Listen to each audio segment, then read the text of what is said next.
The emergency alarm rang through the crystal halls of Nexus Prime. Council Speaker Velthari moved quickly down the long corridor, her blue skin darker than usual with worry. She had called emergency sessions before, but never like this. Never. With news that made her hands shake. The great council chamber filled with representatives from across the galaxy. The Altarians floated in their energy pods. The massive Craven warriors stomped in with heavy boots. The small, quick Voltani chattered, nervously among themselves. The ancient preservers sat silent as always, their old eyes watching everything. Velthari stood at the center of the chamber. The room fell quiet. Even the Cravens stopped their growling. "We gathered today because of something that has never happened before," she said. Her voice carried to every corner of the huge room. "In the past 72 hours, humanity has vanished from known space." The chamber exploded with noise. Representatives shouted questions. Some jumped from their seats. The Voltani squeaked in alarm. The Craven roared demands for answers. Ambassador Crix of the Hegemony stepped forward.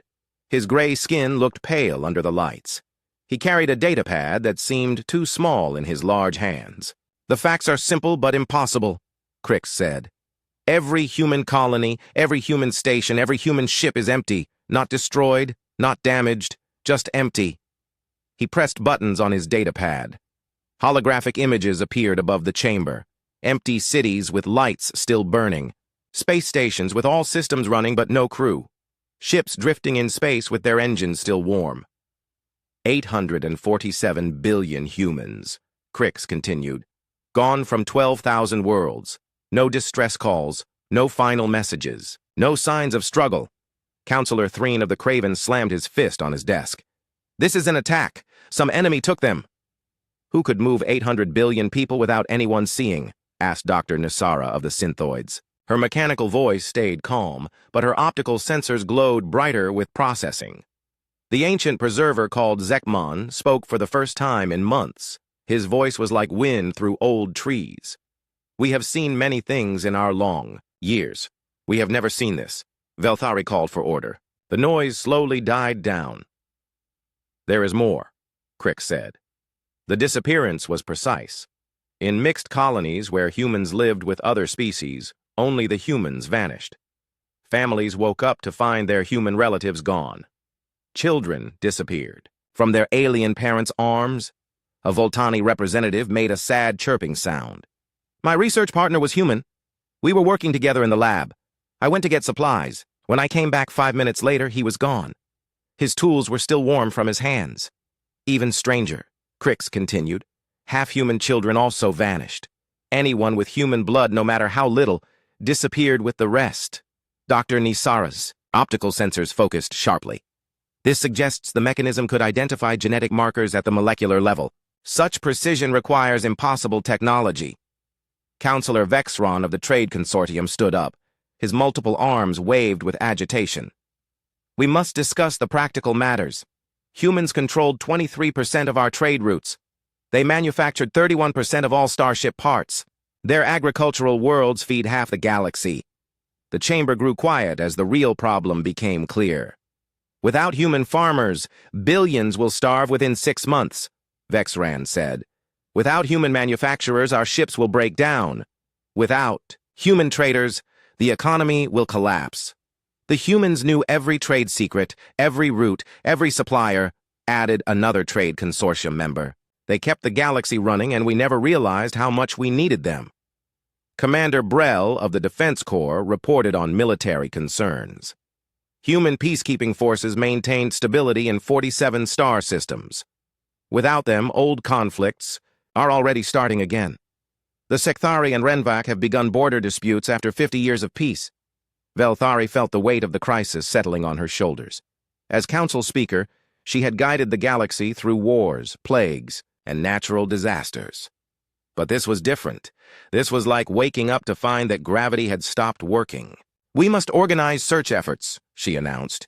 "Every species will contribute ships and personnel. We will scan every system, every asteroid, every piece of space dust." "Where do we even begin?" asked a hegemony representative. "Space is infinite. They could be anywhere." or nowhere, whispered a preserver. Some doors once closed never open again. The debate continued for hours. Some believed humans had been kidnapped by an unknown enemy. Others thought they had discovered new technology and left on their own. The most frightening theory was that they had simply ceased to exist. As night fell on Nexus Prime, the council members grew tired but no closer to answers. The emergency session was declared ongoing, with representatives taking shifts to maintain constant discussion. Velthari stood alone in the chamber after most had left. She looked at the holographic displays, still showing empty human cities. The lights in those cities continued to burn. Traffic systems still directed non-existent vehicles. Weather control systems maintained perfect climates for no one. "Computer," she said to the chamber's AI system, "show me the last recorded human transmission." A hologram appeared of a human woman sitting at a communications console. She had dark hair and kind eyes.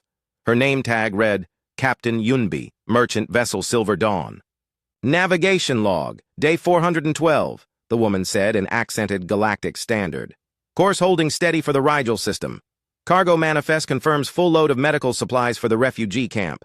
Weather looks good for an easy landing. I think we can shave 6 hours off our arrival time if we adjust the recording ended mid-sentence. Yunbi simply stopped existing between one word and the next.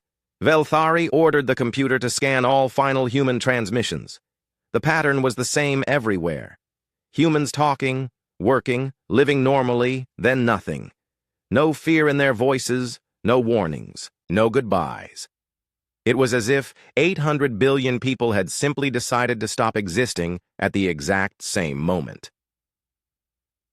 The council speaker walked to the great windows overlooking the city. Below her, aliens from across the galaxy went about their evening routines. They did not yet understand that their universe had fundamentally changed, that the steady, reliable presence they had taken for granted was gone. Somewhere in the darkness between the stars, the greatest mystery in galactic history waited for an answer, and Velthari could not shake the feeling that time was running out to find it. Dr. Yuljin stood in the empty laboratory, staring at the half-finished experiment on the table. The microscope was still adjusted to his research partner's height. The coffee cup beside it was half empty and still warm. But Jinsu was gone. They had been working together for 3 years. The Terran scientist and the Voltani researcher had made breakthrough discoveries about plant genetics. Jinsu always arrived early and stayed late. He loved his work almost as much as he loved Terrible. "Jokes about alien food. Where did you go?" Yuljin whispered to the empty room. He touched the microscope that Jinsu had been using just hours before. The view screen still showed the plant cells they had been studying. Jinsu had been excited about something he saw. He had called Yuljin over to look, but Yuljin was busy with another sample. "Just give me 5 minutes," Yuljin had said, but when he finished and turned around, Jinsu was simply not there anymore. The laboratory door opened. Dr. Nira, another Voltani scientist, peeked inside. Her large eyes were wet with tears. "Any word from the search teams?" she asked. Yuljin shook his head. "Nothing. The council has ships looking everywhere, but how do you search for people who just stopped existing?" Across the galaxy on havens. "Rest." Captain Hyunwoo stared at the empty pilot's chair on his merchant ship. His navigator Yunbi had been sitting there just yesterday. She had been planning their next route to deliver medical supplies to a refugee camp. The Silver Dawn felt wrong without her. Yunbi had been part of the crew for 2 years. She knew every button and switch on the ship. She could plot a course through an asteroid field with her eyes closed. More than that, she had become like family. "Captain," said Zek, his Voltani engineer, "the automated systems are still running her navigation programs. The ship thinks she's still here." Hyunwoo nodded sadly. The ship's computer kept asking for Yunbi's daily reports. Her personal belongings were still in her quarters. Her name was still on the duty roster, but her chair would stay empty forever. "Should we remove her things?" asked Mora, the ship's medical officer. The hegemony woman's voice was gentle. "Not yet," Hyunwoo said. "Maybe she'll come back. Maybe they all will." On the industrial moon of Forge Beta, the Metallian workers had stopped their mining operations. For the first time in decades, the great machines were silent. Instead of working, thousands of aliens searched every tunnel and cavern. "Hak Jin!" Daeho! Minsu! They called out in broken human language. They searched air vents and storage rooms. They checked places too small for humans to fit, just in case somehow they were wrong about that too. Corvin, a massive Metallian supervisor, stood at the entrance to the main shaft. He held a small object in his huge rocky hands. It was a picture that his human work partner had shown him just days before. The human's daughter had lost her first tooth. "Look," the human had said proudly. The tooth fairy visited. Corvin had not understood what a tooth fairy was, but he understood pride and love. Now the picture was all he had left of his friend. The search teams found human belongings everywhere, tools still warm from recent use, meals half-eaten, books open to pages that would never be finished. But no humans anywhere. On Wisdom's Edge, Professor Jia Yan continued teaching her Xenocultural Studies class. She stood in front of empty desks where her human students used to sit. Their notebooks were still open. Their assignment papers were half-written. "Today we will discuss Craven poetry," she announced to the empty room. "I know this material might seem challenging, but the beauty of cross-cultural understanding is worth the effort." She paused, waiting for questions that would never come.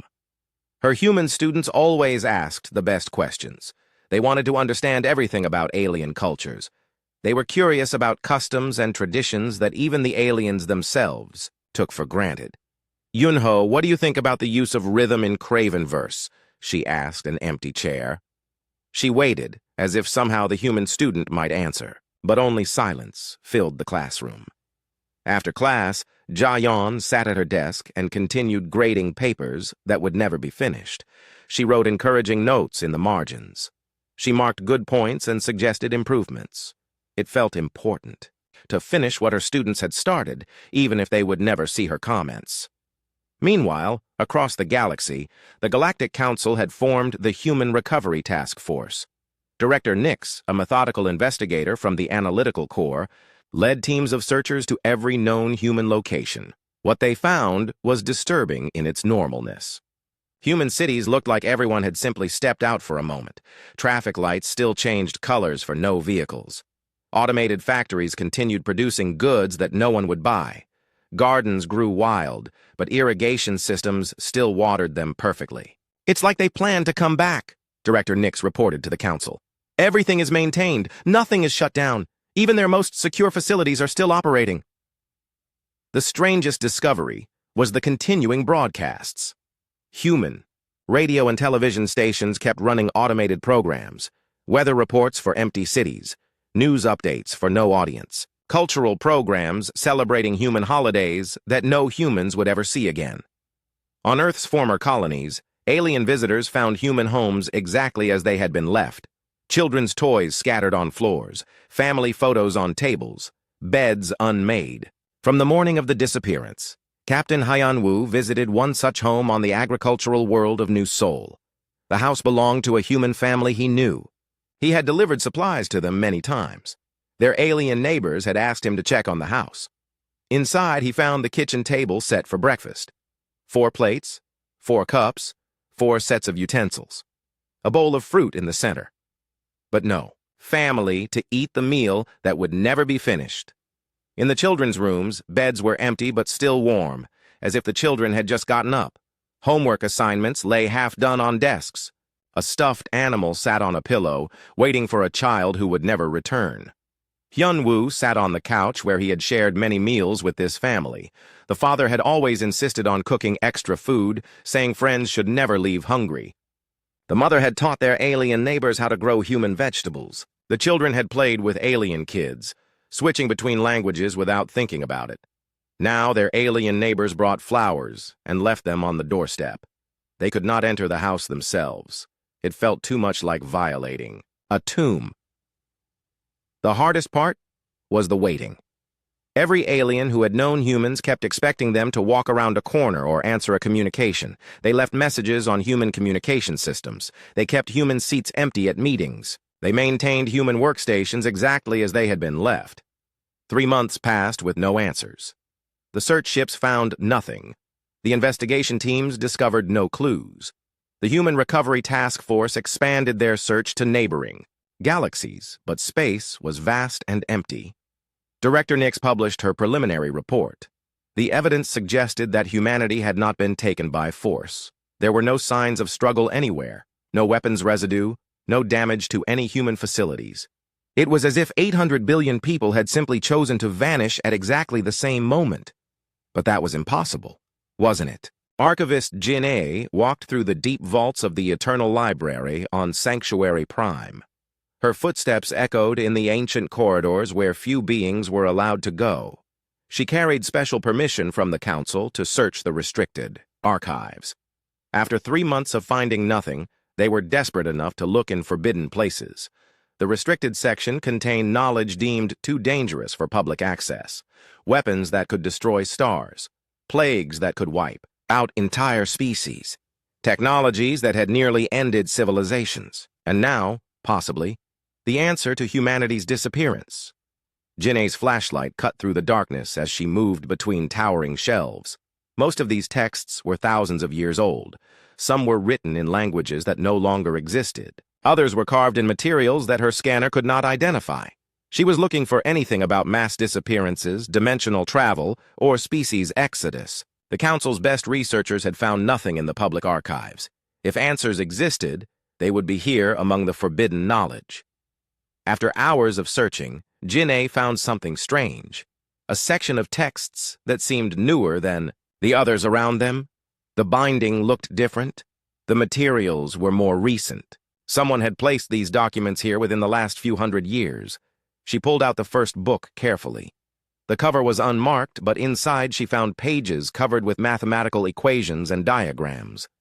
At the top of the first page, written in faded human text, were the words, "The Departure Protocol." Jinny's hands trembled as she opened the book further. The pages contained detailed instructions written in multiple human languages: ancient Korean, Mandarin, English, Spanish, Arabic. But there were also symbols and formulas that looked like advanced mathematics. She activated her communication device. "Dr. Yul Jin, I need you to come to Sanctuary Prime immediately. I've found something important." 2 days later, Dr. Yul Jin arrived at the Eternal Library. Jin A led him to the restricted vaults, where she had spread out dozens of documents on a large table. His eyes widened as he began to read. "This is impossible," he said softly. "These documents describe technology that doesn't exist. Dimensional folding, consciousness translation, quantum species preservation." "Can you translate the technical parts?" Jin A asked. Yul Jin spent hours studying the pages. The mathematics were beyond anything taught in current galactic universities. The theoretical physics described ways to step outside normal space-time, but most shocking was the purpose statement written clearly at the beginning. "In the event that our species faces existential judgment by those we consider friends," Yul Jin read aloud, "this protocol will ensure the preservation of humanity in a parallel dimensional space until such time as return is deemed safe and welcome." Jin'e felt cold, despite the warm library air. They planned this. Humanity planned to disappear. "Not just planned," Yul Jin said, pointing to dates throughout the documents. "They've been working on this for over 3,000 years. Generation after generation of human scientists contributed to this project. Captain Hyunwoo received the emergency message while delivering supplies to a refugee camp. He immediately set course for Sanctuary Prime. When he arrived, Jin A and Yul Jin showed him what they had discovered. The protocol required massive energy expenditure, Yul Jin explained. According to these calculations, they would have needed to sacrifice their entire industrial capacity to power the dimensional transfer. "But why would they do that?" Hyunwoo asked. "Humans were welcome in the galaxy. They had friends everywhere." Jin Ai pointed to a section written in simple Korean. This part talks about existential judgment scenarios. It lists warning signs that would trigger the protocol: political isolation, trade restrictions, military buildup against human territories. But none of those things happened, Hyunwoo protested. "Or did they?" Yul Jin said quietly. He was reading another document. This section describes how to monitor galactic political communications for threat assessment. They had ways to listen to private council discussions. The three of them stared at each other as the implications sank in. If humans could monitor private council communications, they might have learned something that triggered their departure. Director Nix arrived the next day with a team of investigators. She examined the documents with growing concern. The technical specifications were far beyond current galactic science, but the political sections were all too familiar. "We need to check the council records for the days before humanity disappeared," she said. "If they were monitoring our communications, something we discussed might have triggered this protocol." Back on Nexus Prime, Director Nix requested access to classified council communications from the week before humanity's disappearance. Council Speaker Velthari was reluctant but agreed. The situation was too serious for normal security protocols. Professor Jayon joined the investigation team. As a cultural expert, she might understand human motivations better than others. Together, they began reviewing hundreds of hours of recorded council discussions. Most of the recordings contained routine business, trade agreements, border disputes, budget allocations. But on the day before humanity disappeared, they found something that made everyone in the room go silent. The recording is marked Resolution 847 Prime Preliminary Discussion, Director Nix announced. It's a closed session with only senior council members. They played the recording. Council Speaker Velthari's voice filled the room, but younger and more uncertain than she sounded now. "The motion before us today concerns the rapid advancement of human technology and their unpredictable nature in galactic affairs," her recorded voice said. "Several member species have expressed concern about humanity's potential as a future threat." The recording continued with various council members debating humanity's role in the galaxy. Some praised human contributions, others worried about their fast technological development and their tendency to solve problems in unexpected ways. "Humans have developed weapon systems beyond our understanding," said a Craven representative. "They claim these weapons are defensive, but who can verify this? They share their technology too freely," complained an Alterian council member. "This disrupts the natural balance of galactic power." The most damning statement came from a trade consortium representative. "Humans control too many critical systems. If they ever decided to act against galactic interests, they could cripple our entire civilization." At the end of the session, a preliminary vote was called. The motion to designate humanity as a potential galactic security risk passed by a narrow margin. Final ratification was scheduled for the following week. Humanity disappeared exactly 17 minutes after that preliminary vote. "They were listening," Professor Jayan said quietly. "They heard us talking about restricting them, limiting them, treating them as a threat. So they left." Director Nix checked the timeline again. The final vote was scheduled for 6 days after the preliminary vote. They could have stayed and defended themselves. They could have argued their case. "Maybe they decided not to fight friends who saw them as enemies," Captain Hyunwoo said. His voice was heavy with sadness and anger. "Maybe they chose exile over conflict." Dr. Yul Jin was still studying the protocol documents. According to these specifications, the energy cost was enormous. They literally dismantled their civilization to power the dimensional transfer. They gave up everything they built rather than fight for it. The investigation team sat in stunned silence. They had found their answer, but it was worse than any mystery.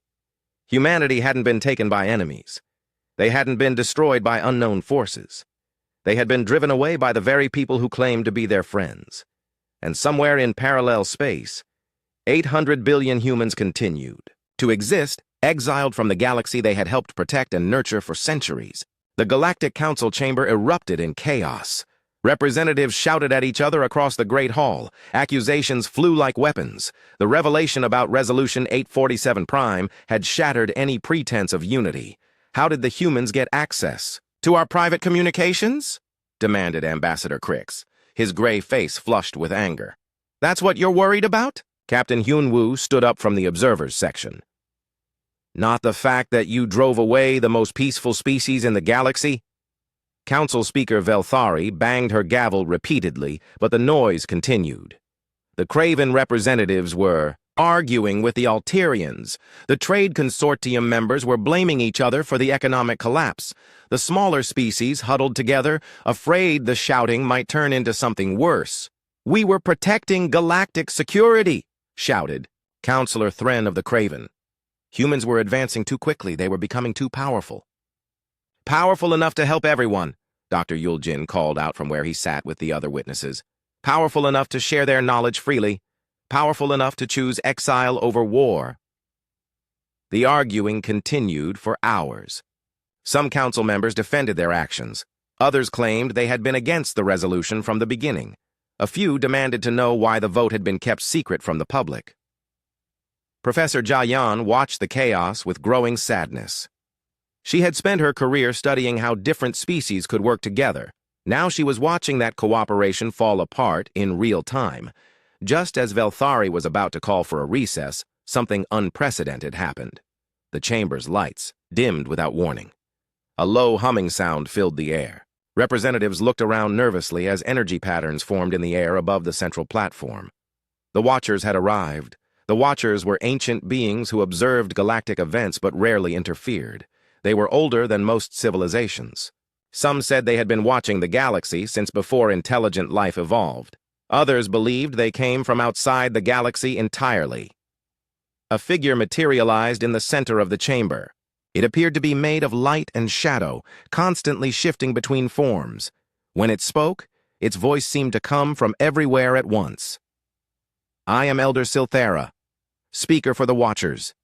We break our long silence to address this council. Tateti. Chamber fell completely quiet. Even the craven stopped their growling. No one had ever seen a Watcher appear before the council. They were myths, legends, stories told to children. For 3,000 of your years, we have observed the species you call humanity, Elder Silthera continued. What we witnessed defied our understanding of how intelligent species develop. Holographic images began appearing around the chamber. They showed scenes from human history that no one else had recorded. Humans sharing food with starving alien refugees. Human scientists giving away technologies that could have made them rulers. Human peacekeepers dying to protect alien civilians. Observe, the Watcher said. The mining colony of Kepler 442b, 700 years ago. Humans discovered energy sources that could have powered their entire civilization. Instead, they shared the technology freely with the Metallian workers who needed it more. The hologram showed human engineers teaching Metallians how to use advanced power systems. The humans could have kept the technology secret and become wealthy. Instead, they made sure their alien co-workers benefited first. The plague of Rigel 7, 400 years ago, Elder Silthera continued, humans developed a cure for a disease that only affected Voltani physiology. They spent their own resources to mass-produce the cure and distributed it for free. Another hologram showed human medical teams working around the clock to save Voltani lives. They could have sold the cure for enormous profit. Instead, they bankrupted several human companies to make sure no Voltani died for lack of medicine. The Outer Rim Wars 200 years ago, the Watcher said. Humans possessed weapons capable of ending the conflict in days. Instead, they chose to serve as mediators and peacekeepers, spending decades to find solutions that saved all species involved. The final hologram was the most shocking. It showed human weapons tests from centuries ago. The weapons could destroy entire star systems. They were more powerful than anything the current galaxy possessed, but the tests ended abruptly and the weapons were never used. Humans developed system-killing weapons 3 centuries before any. Other species achieved interstellar flight, Elder Silthera explained. They could have conquered the galaxy before anyone could resist. Instead, they dismantled the weapons and buried the research. Council members stared at the holograms in stunned silence. They had always assumed humans were newcomers to advanced technology. The truth was that humans had been holding back for centuries. But why? Asked Dr. Nisara of the Synthoids. Why would they limit their own power? Because power without wisdom leads to destruction, the Watcher replied. Humans understood this truth before most species learned to build starships. They chose to be gardeners rather than conquerors. Elder Silthera showed more images. Human. Colonies that voluntarily reduced their own production to help struggling alien settlements. Human traders who warned their competitors about dangerous routes instead of keeping the knowledge secret.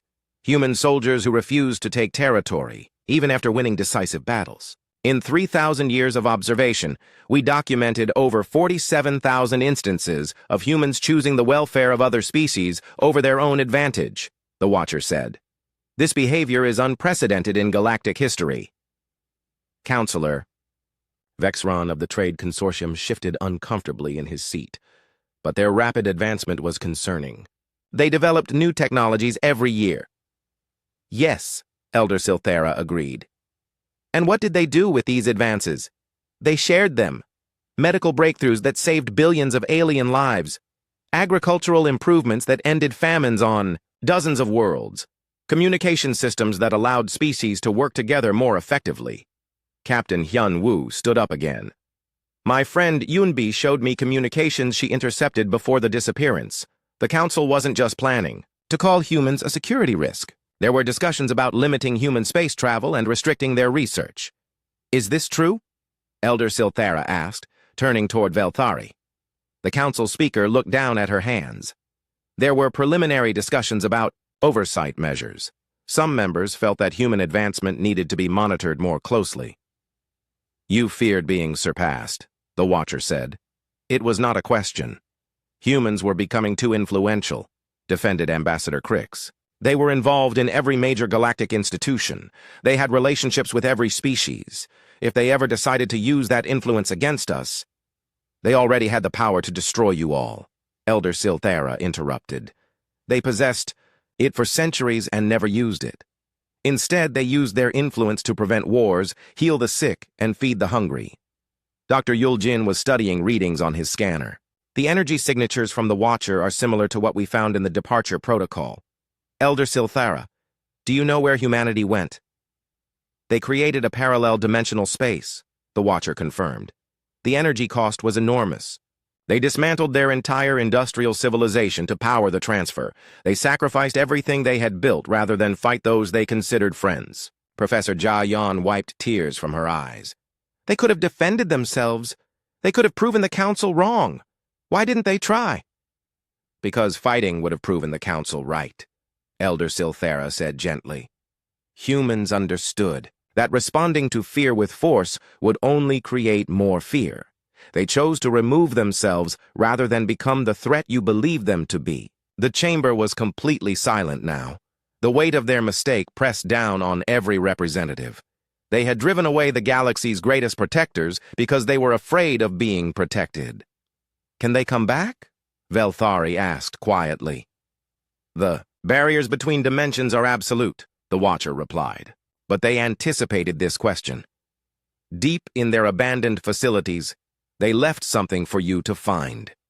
Whether you deserve to find it, that remains to be seen. Elder Silthara began to fade. We return to our watching, but know this. The galaxy has lost its guardians. What comes next depends on whether you can learn to be worthy of their return. The Watcher vanished, leaving the Council alone with the truth of what they had done. 6 months had passed since humanity's departure. The galaxy was falling apart. The Craven hegemony had begun expanding into former human territories. Without human peacekeepers to stop them, they claimed 3 star systems in 2 weeks. The ancient treaties that humans had helped negotiate were crumbling. Old enemies who had lived in peace for centuries were preparing for war again. Professor Jia Yan stood in her empty classroom, teaching to vacant chairs. She had continued her xenocultural studies course because it felt important to preserve what her human students had started to learn. But her alien students had stopped coming. They were too busy preparing for conflicts that humans would have prevented. The beauty of different cultures working together, she said to the empty room, is that each species brings unique strengths. Craven determination, Voltani creativity, Alterian wisdom, and human... She paused, her voice breaking. Human compassion. Meanwhile, Dr. Yuljin was working around the clock in the abandoned human research facility on Earth. The task force had made it their headquarters for studying the departure protocol. The facility's power system still hummed with energy, maintaining countless experiments that no one understood. Captain Hyun Woo found him there at 3 in the morning, staring at readings on a quantum scanner. You need to sleep, Hyun Woo said. I'm detecting something strange, Yuljin replied without looking up. These energy readings don't match anything in the protocol documents. It's like there's still something active here. Director Nix appeared in the doorway. She looked exhausted. The task force had been working non-stop since the Watcher's testimony, but they had found nothing that could bring humanity back. What kind of readings? She asked. Yuljin showed them his scanner. Quantum fluctuations in the deep levels of the facility. Something is still operating down there, but it's not on any of the building plans. The three of them took an elevator down to the lowest levels of the facility. The corridors were darker here, older. Emergency lighting cast long shadows on the walls. Their footsteps echoed strangely, as if the sound was traveling further than it should. They found the source of the energy readings behind a door that looked like all the others. But when Dr. Yuljin touched the control panel, it activated without requiring any password or security clearance. Inside was a small room with a single piece of equipment. It looked like a communication array, but the design was unlike anything they had seen. Crystals and metal formed complex patterns that seemed to bend light around them. The device hummed with power and projected a soft blue glow. "It's beautiful," Professor Jayan whispered. She had joined them after receiving Yuljin's message. "More than beautiful," Director Nix said, studying her readings. "It's active. This device has been transmitting continuously since the departure." Dr. Yuljin connected his scanner to the device's interface. Data flowed across his screen faster than he could read it. "It's a quantum transmitter. It's designed to send signals across dimensional boundaries." "Signals to where?" Captain Hyunwoo asked. "To humanity," Jayan said softly. She was reading human text that appeared on a small display panel. "Look, this message repeats every hour." She read aloud. "This is researcher Kim Dae-hyun, final. Transmission from the departure protocol facility. If anyone receives this message, know that we did not want to leave. We are heartbroken by the necessity, but we hope someday our friends will understand that we chose love over war." The message continued with technical specifications that Dr. Yuljin translated. "He's describing the dimensional barrier. It can only be opened from this side, from the original dimension. But it requires enormous energy and unanimous agreement from all galactic species." "Unanimous?" Director Nix repeated. "Every single species would have to agree." "That's not all," Yuljin continued reading. "The energy requirements would demand unprecedented cooperation. Every species would need to contribute their most advanced technologies and resources. It would require trust and sharing on a level that has never existed in galactic history." Captain Hyunwoo laughed bitterly. "So humanity's return depends on the galaxy becoming worthy of them, the same galaxy that drove them away because we were afraid of their goodness." Professor Jayan found another part of the message. "There's more. Dae-hyun says they left gifts behind. Hidden in their abandoned systems are technologies they never shared before. Medical breakthroughs, defensive systems, agricultural improvements. But these technologies will only activate if we choose to work together." Over the following weeks, the quantum transmitter's message spread throughout the galaxy. Every species learned that humanity could return, but only if they proved themselves worthy. The requirements seemed impossible. The Craven would need to share their military technologies. The Alterians would need to give up their energy secrets. The Trade Consortium would need to open their financial systems. Every species would need to trust their former enemies with their most precious knowledge.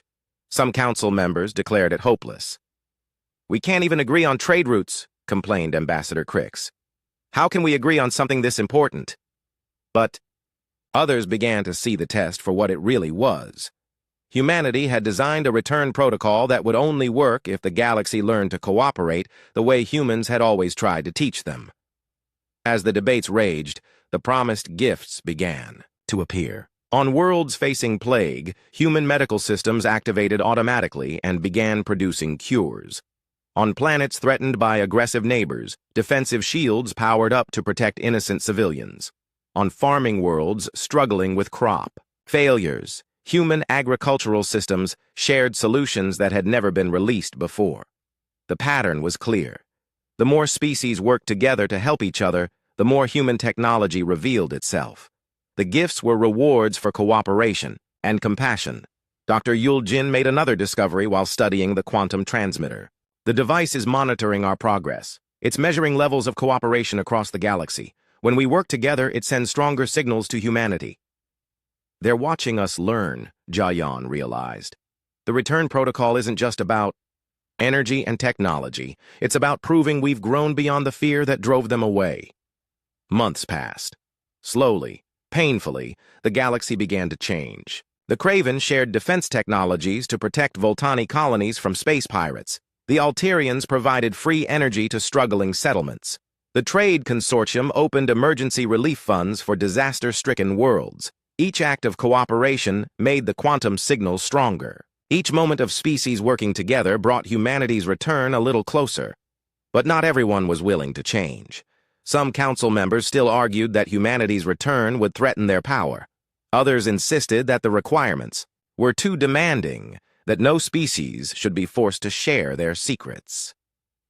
The debate reached its climax in a special council session 6 months after the discovery of the quantum transmitter. Every species in the galaxy sent representatives. The chamber was packed beyond capacity. Council Speaker Velthari stood at the center of the chamber, holding a device that could activate the return protocol. The quantum transmitter had been modified to accept a galaxy-wide signal, but it required unanimous consent from every species. "The vote before us today will determine the future of our galaxy," she announced. "We can choose to bring humanity home, but only if every species agrees to work together in ways we never have before." She looked around the chamber at representatives from hundreds of worlds. "The question is not whether we need humanity back. We all know the answer to that. The question is whether we are worthy of their return." The voting began. Species after species announced their choice. Some voted yes immediately. Others hesitated, demanded guarantees, asked for exceptions to the cooperation requirements. As the voting continued, the quantum transmitter's signal grew stronger or weaker with each decision. The galaxy's worthiness was being measured in real time. Captain Hyun Woo watched from the observers section, his hands clenched with tension. Beside him, Dr. Yul Jin monitored the quantum readings. Professor Jayan quietly translated the responses from species using their native languages. The final vote came down to a single species. The chamber fell silent as their representative stood to announce their decision. The future of the galaxy hung in the balance of that one voice.